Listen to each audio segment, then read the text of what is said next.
नमस्कार साथियों।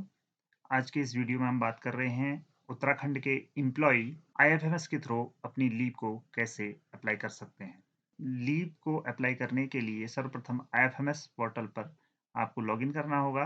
हमारी पिछली पे स्लिप वाली वीडियो में लॉगिन करने का तरीका बताया गया है। उसका लिंक नीचे डिस्क्रिप्शन में भी है। लॉगिन करने के बाद इस तरह का विंडो खुलेगा। माई लीव वाले इस सेक्शन पे क्लिक करना है।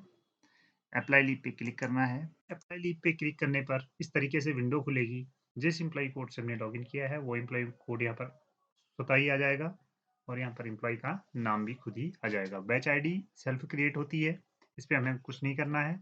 जिस डेट से जिस डेट तक का अवकाश हमें चाहिए यहाँ पर एंट्री करनी है।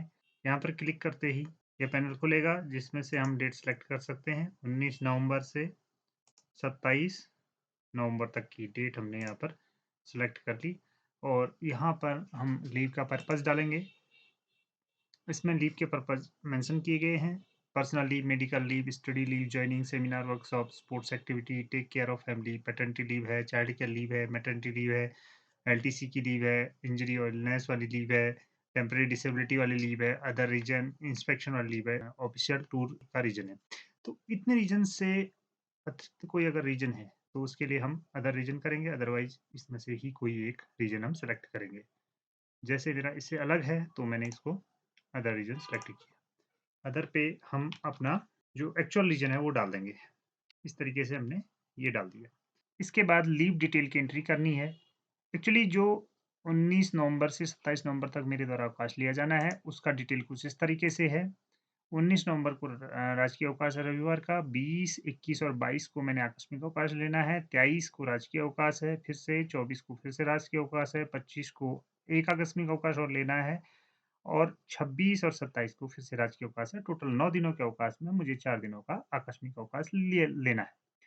अब देखिए इस शेड्यूल के अकॉर्डिंग मुझे इसे किस तरीके से आईएफएमएस पोर्टल पर फीड करना है। देखते हैं। सबसे पहले जो हमारा आकस्मिक अवकाश है, सबसे पहले हम उसकी एंट्री करते हैं।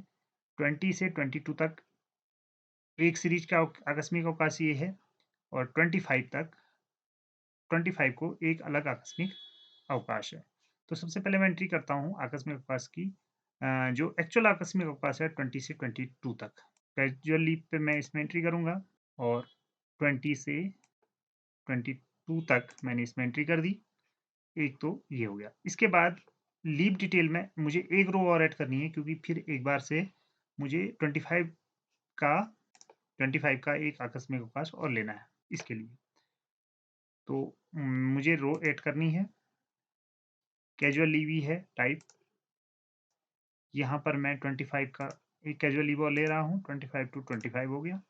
तो इस तरीके से मैंने कैजुअल लीव की एंट्री कर दी।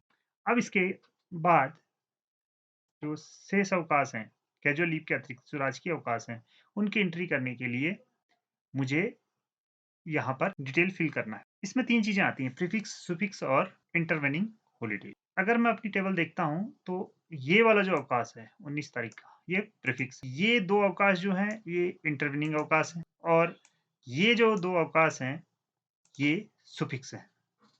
इस तरीके से मुझे इसको एंट्री करनी है। अवकाश के आगे का अवकाश प्रीफिक्स, अवकाश के बीच का अवकाश इंटरवेनिंग अवकाश, इंटरवेनिंग हॉलिडेज और अवकाश के बाद का अवकाश सुफिक्स हॉलिडेज।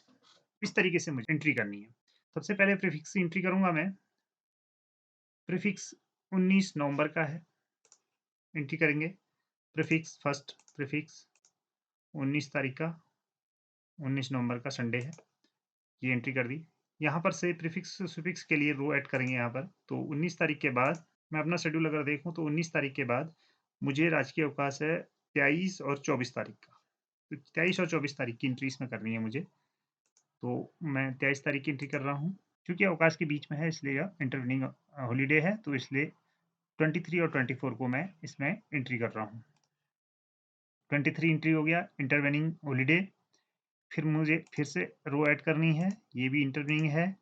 24 को भी है ये अवकाश, ये हो गया। अब उसके बाद नेक्स्ट जो शेड्यूल है मेरे, यह है 26 और 27 जो सुफिक्स है। तो इस सुफिक्स को ऐड करने के लिए फिर से मैं इसमें रो ऐड करूंगा। और ये सुफिक्स एंट्री करूँगा। फिर से मैं एक रो ऐड करूँगा और इस पे सुफिक्स डाल करके ये 27 इसको एंट्री करूँगा। तो इस तरीके से मेरा पूरा डिटेल बन गया। मेरा अवकाश 19 नवंबर से 27 नवंबर तक का अवकाश का डिटेल इस तरीके से मेरा पूरा तैयार हो गया। अब अगर मुझे स्टेशन छोड़ना है तो स्टेशन लीव के लिए अप्लाई करना है तो यहाँ पर मैं क्लिक करूँगा। मुझे बाहर जाना है फैमिली फंक्शंस के लिए। स्टेशन लीव के दौरान जो एड्रेस मेरा होगा उसको मुझे यहाँ पर एंट्री करनी है और मुझे यह अवकाश के लिए किस अथॉरिटी को रिपोर्ट करना है यहाँ पर से मैं उस एम्प्लॉई का कोड सर्च करूँगा। जैसे मैं अपने एग्जीक्यूटिव इंजीनियर को यह चीज़ मैं कर रहा हूँ, सेम डिपार्टमेंट से रिलेटेड है तो सेम डिपार्टमेंट पे क्लिक करके इस यहाँ पर अगर हमें एम्प्लॉई नंबर याद है तो नंबर लिखेंगे और अगर नंबर याद नहीं है तो नेम लिखेंगे। नेम से सर्च करेंगे। इस तरीके से मुझे यहाँ पर एम्प्लॉई नंबर सर्च करके इसको ओके कर देना है। ये एप्लीकेशन किसको फॉरवर्ड होनी है, यहाँ पर मुझे एड्रेस लिखना है उसका पूरा और मुझे लाइन सेपरेट करनी है तो उसके लिए कॉमा यूज़ करना है। इस तरह से मुझे इसका डिटेल डालना है और इसके बाद इसको सेव कर देना है। अगर डीडीओ द्वारा आपकी लीव की हिस्ट्री अगर फीड नहीं की गई होगी तो इस तरीके का मैसेज इस पे आएगा। इसके लिए आपको अपने डीडीओ से संपर्क करना पड़ेगा और वहाँ से अपनी लीव की हिस्ट्री डलवानी पड़ेगी। उसके बाद ही आपका यह लीव एप्लीकेशन फॉरवर्ड हो पाएगा।